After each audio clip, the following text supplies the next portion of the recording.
सभी दोस्तों को मेरा सलाम। मेरा नाम है मोहम्मद हुसैन जफर, शायद सुना होगा।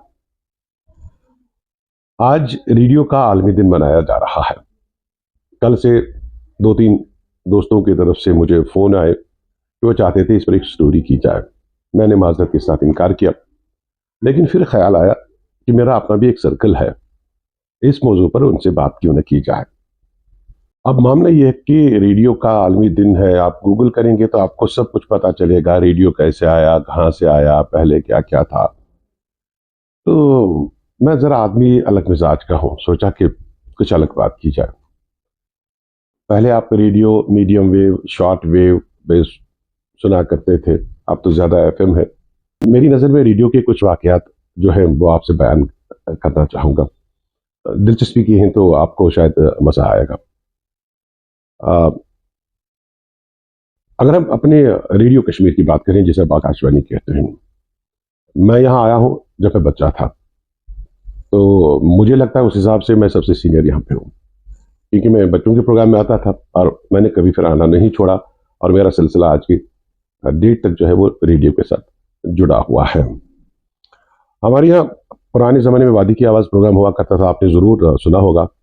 और उसमें अजीज़ भाई करके एक कैरेक्टर होते थे, और एक निक्की आपा जिनका नाम उमा खोसला था। चंद साल पहले उनकी मौत हुई। अजीज़ भाई भी चंद साल पहले इस दुनिया से चले गए। उनका नाम था मनोहर ब्रोहती। तो मुझे उन दिनों पता चला कि मनोहर ब्रोहती पूरे कॉन्टिनेंट में इतने मशहूर थे कि कभी पाकिस्तान से एक लड़की आई थी और वो यहाँ पहुंची थी, और वो चाहती थी कि वो अजीज भाई से शादी कर ले। ये उनकी पॉपुलैरिटी का मकाम था, क्योंकि रेडियो ही वाद एक वसीला था। टेलीविजन तो बाद में आया, लेकिन फिर भी लोग रेडियो की जो आवाज़ें थी उनसे बहुत मोहब्बत करते थे। हमारे यहाँ एक गुलाम नबी साहब करके एक मुलाजिम थे, और हम उनको प्यार से नब साहब बोलते थे। तो नब साहब कम पढ़े लिखे थे, लेकिन सबसे ज़्यादा मेरी तसी जो है करेक्शन जिसे कहते हैं वो उन्होंने की है। एक्चुअली उन्होंने बड़े बड़े स्टार वार्स के साथ न्यूज़ रूम में काम किया था। 20 22 25 साल वो न्यूज़ रूम में रहे थे, और न्यूज़ रूम में उन्होंने ज़बान बहुत सीखी थी। और जब भी मुझे कोई गलती होती थी तो वो बाद में बुलाते थे, बिठाते थे, उधर इधर की बात करके फिर कहते थे कि मैंने फला न्यूज़ रीडर को एक दिन सुना था कि वो बोल रहा था ये ऐसे नहीं, ये ऐसे है। क्लास पर एम्प्लॉय थे, लेकिन जितना मैंने उनसे सीखा है शायद मैंने किसी दूसरे उस्ताद से नहीं सीखा है। नब साहब ने मुझे कहा कि पार्टीशन में उनके अपनी फैमिली, उनके 5 6 भाई थे, वो एक इधर रह गए थे, बाकी सब पार्टीशन में वो तब कहीं गए थे, तो वो पाकिस्तान के में ही फिर आबाद हुए। फिर इन दिनों ख़तों के ज़ाबत हुआ, तो एक दिन उसको ख्याल आया कि मैं अपने जो उनके भाई हैं, कुछ ज़िंदा थे, कुछ की औलादें थीं, उनको एक बार देखा हूँ। खैर उन्होंने स्टेशन से इजाज़त ले ली, और जाते समय जब उमा खोसला से उन्होंने कहा कि मैं जा रहा हूँ, तो उमा खोसला ने उनसे कहा, निकी आपा ने, कि आप इस एड्रेस पे जाएंगे, वहाँ पे एक खातून है, तो उससे आप मिलेंगे, तो मेरा खत उनको दे देंगे। ये मुझे खुद नब साहब ने कहा। तो उनके मुताबिक जब वो पहुँच गए, उनके जो रिश्तेदार थे उनको ले आए, तो बात उनकी वहाँ पे हुई। तो 2 4 दिन बाद उन्होंने कहा कि मुझे निकी आपा का काम करना है, कि वापसी पे जवाब देना है। तो उन्होंने अपने भतीजे से कहा कि यार मुझे इस एड्रेस पे जाना है। वो उनको ले गए। नब साहब का खुद की वर्ड्स हैं कि जब मैं देखा तो मैंने देखा एक सेक्रेटेरिएट जैसी पैलेस है, बाहर कमांडोज हैं, गार्ड्स हैं। तो एक वहाँ पे रिसेप्शन है, तो मैं चला गया, तो मैंने कहा कि मैं श्रीनगर से आया हूँ, मुझे निकी आपा ने भेजा है, मैडम कोई चिट्ठी देनी है। तो फाइनली उनको बिठाया गया, और उन्होंने कहा कि 2 मिनट बाद मैंने देखा कि एक औरत दौड़ती हुई आ रही है, और उसके साथ कमांडोज दौड़ते हुए आ रहे हैं। मेरे नज़दीक पहुंचे, हाँपते हुए मुझसे पूछा कि श्रीनगर से आप आए हैं? मैंने कहा हाँ। तो कहा मेरा हाथ पकड़ा, कहा कि भाई मैं आपका हाथ चूम सकती हूँ? बोला मैं क्या बोलता, मैं खामोश रहा। उन्होंने मेरा हाथ चूमा और मुझे कहा कि आप अंदर आ जाइए। वो परेशान खुद थे कि ये कौन सी औरत है, क्या है। खैर इन शॉर्ट उन्होंने कहा कि जब मैं उनके घर गया तो पता चला कि वो वहाँ पे कोई बड़े ख़ानदान की बेटी है और जज थी वो। तो फिर कहा कि भाई मैं आपकी आंखें चूमना चाहती हूँ,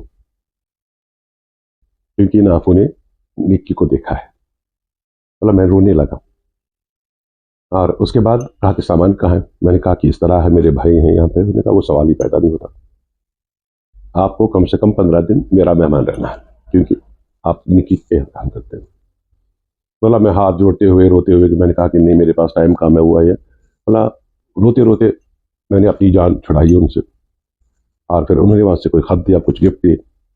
और वो निकी आपा की रेडियो दोस्त थी, वो वहां से खत लिखती थी, खत और किताबत में तो दोस्ती हो गई थी। कभी उन्होंने एक दूसरे को नहीं देखा था।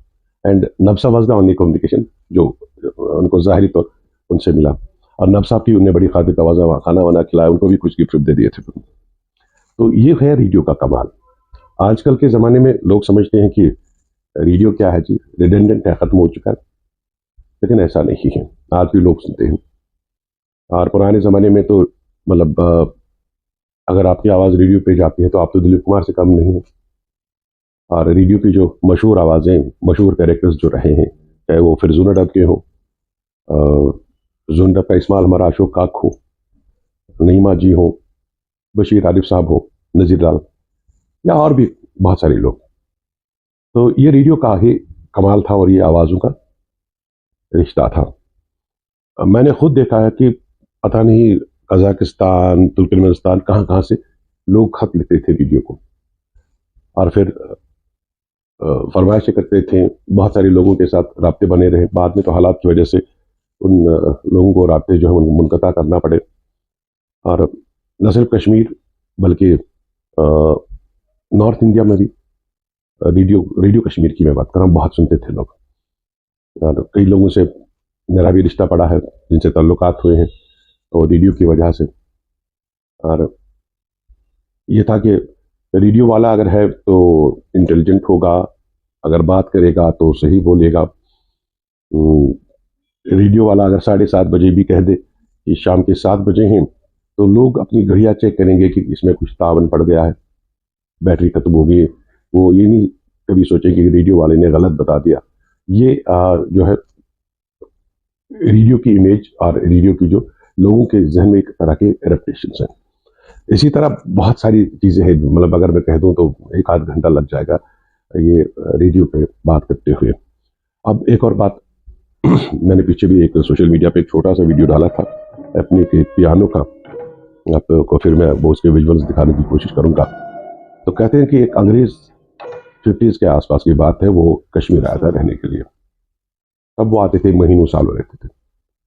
तो आया तो अपने सामान के साथ उसने अपना पियानो भी लाया और डल में किसी हाउस बोट पर बैठा लुत्फानंदोज हो रहा था। खैर 2-4 साल बाद उसको घर जाने का वक्त आया। अब पियानो उसके लिए मसला बन चुका था, क्योंकि समंदरी सफ़र हुआ करता था। और समंदरी सफ़र में श्रीनगर से लंदन पियानो ले जाना खर्चा ज़्यादा था। उससे ज़्यादा, उससे कम कीमत में वहाँ पे लंदन में उसको एक नया पियानो और बेहतर मिल सकता था। लेकिन पियानो उसके पास जो था वो बहुत ही एंटीक था। उसने अपने हाउस बोट ओनर से कहा कि यार मेरे पास ये है, इसका क्या किया जाए। तो हाउस बोट ओनर ने कहा कि हमारे पास यहाँ एक रेडियो कश्मीर है, जो यहाँ के कल्चर, म्यूज़िक, इन सब चीज़ों को के लिए काम करता है। वहाँ पे ये सब चीज़ें हैं, बजाई जाती हैं। उसने कहा मुझे साथ है, तो वो उनको साथ ले आए। उस ज़माने के डायरेक्टर, मुझे नाम एग्जैक्टली याद नहीं है कौन थे, उनसे मिले तो कहा कि मेरे पास एक पियानो मैं गिफ्ट करना चाहता हूँ, लेकिन ये प्रिजर्व होना चाहिए। उन्होंने प्रॉमिस किया कि हम इसको प्रिजर्व कर देंगे। फिर उन्होंने पियानो लाया और हमारे हवाले कर दिया। मेरे हिसाब से इसकी कीमत करोड़ों में है। अब इसको, जो कि पहले हमारे स्टूडियोज़ में रखा गया था, आप देख सकते हैं विजुअल्स में भी कि अब इसको डिस्प्ले पे रखा गया है और इसको सेफगार्ड किया जा रहा है इस पियानो को। तो ये भी हमारी माजी की एक हमारे पास एक विरासत है जो आगे कायम रहेगी। तो इसी तरह के सैकड़ों वाक़यात हैं अदर कलीग्स के साथ रेडियो के अंदर के, किस तरह सिखाया जाता है, किस तरह गलतियाँ दूर की जाती हैं। आपको पता है हमारे एक साथी एयर भट्ट साहब हैं, अ, मेरे ख्याल से 20 साल हो गए रिटायर हुए। उन जैसा मैंने लिसनर नहीं देखा। आज भी शेयरबीन के टाइम वो वाहिद आदमी है जिसका मैं फ़ोन उठाता हूँ। अगर उन्होंने फ़ोन किया, भट्ट साहब ने, अब्दुल रहमान भट्ट साहब ने, तो इसका मतलब है कि कोई गलती मुझसे हो गई है। या कोई चीज़ करेक्ट करने की ज़रूरत है। और मैं फ़ोन उठाता हूँ वक्त लेके और उनसे बात करता हूँ और कोशिश होती है कि उस गलती को जो है वो दूर किया जाए। तो खैर ये ज़िंदगी का सफ़र है, रेडियो है, आगे पता नहीं रेडियो का कौन सा रूप रहेगा, लेकिन हमने जो वक्त रेडियो में गुजारा, यकीन मानिए कि यहाँ की दीवारों से, दरों दीवार से इश्क हो चुका है। और यहाँ की जुदाई जो है उसके बारे में सोचा भी नहीं जा सकता, आंखों में आंसू आ जाते हैं। रेडियो डे पे मेरे ये ख्यालात थे, मुख्तसरन मैंने आपको बता दिए। बाकी बेहतर पता, बहुत बहुत शुक्रिया।